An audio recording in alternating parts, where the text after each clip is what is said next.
अदाई दस्ताना है वरना जेट है फरमाश है यके वरना हिदायत खाना है फरमाश है बाजार बाज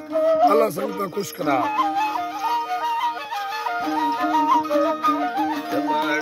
साजे नड़ा सुरी भी दया दे तवा हलमी नाड़ी आवतो काशे धम्मना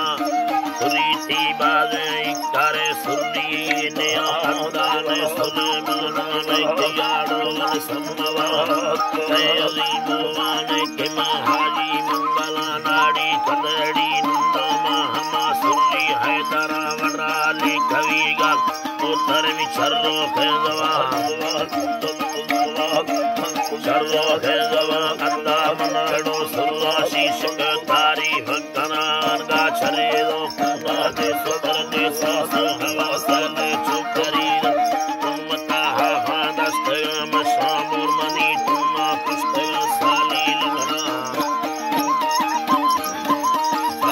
लंगना अरगा मुरमनी तुमा पुस्तया साली लंगना सुलानी यती देसी है सलामा धीरा गया धीरे देखना मर्सी मोर दस्तानी में शक्ले नोका भावरा संडे दो कुश्ती दी मुगे बाला भी सगा चर्रा को सुने मर भावरी सज्जे अर्कना चुमा दस्तबाल बीदा जिरवारी धीरवा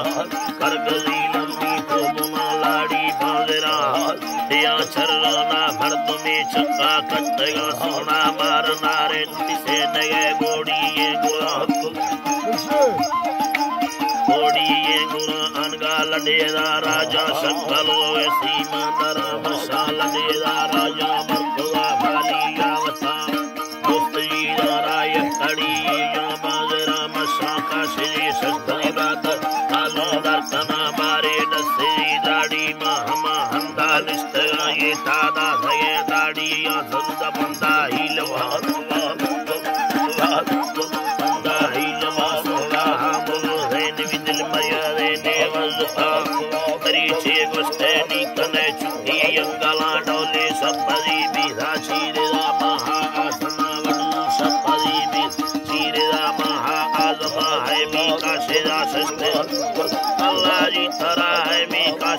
मेरे अरे सुना भूले तमना दी हो सब बली भी घाटा के सुरचम्मा कहां बाकुरा बीड़ी के कदा गोड़ी ये गुरा चिकर दिल खुले वरना परतमा बाड़ा भी धगा का मेर गुदीदार नंदना रानी राधरी मशादर कला ये दीन गुरु आभिया धनी बिंदा संगता गुण जर खंडो के चुपरी बगी सरचो अल्लाह जी तारा मशा सरा सर पुष्टे टेटे दे लोगानी लड़ी वरना चरगा पैदा तिकला योरे बदी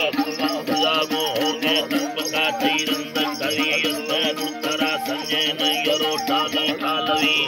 दुलबरो हल्का गिदो तई बोला गल बिड़ी बारे गो हमें ठोका कंदे दो दाढ़ी दसरी से आलायत निस्तगा मरफानी सरास पे वरालन दे ताला गरे पिस्ती तला बीस करता ये अंबरी कुहानी सरा सागी बायुलो बस्ता तुक सलवारे उस्तरा काटगारो कटगा पानारी भरा कंदई सेरे लुट चीनानी बाम का गुस्ती बढ़ने सानी बाहरा कुर्दे तंतरा तमी साबंदे कलोटी आले वखाम शापीरे या भन्नी ने बगाइया ऐ वखाम अल्लाह जी तारा मशाद तमी साबंदे कलोटी आले वखाम शापीरे या भन्नी ने बगाई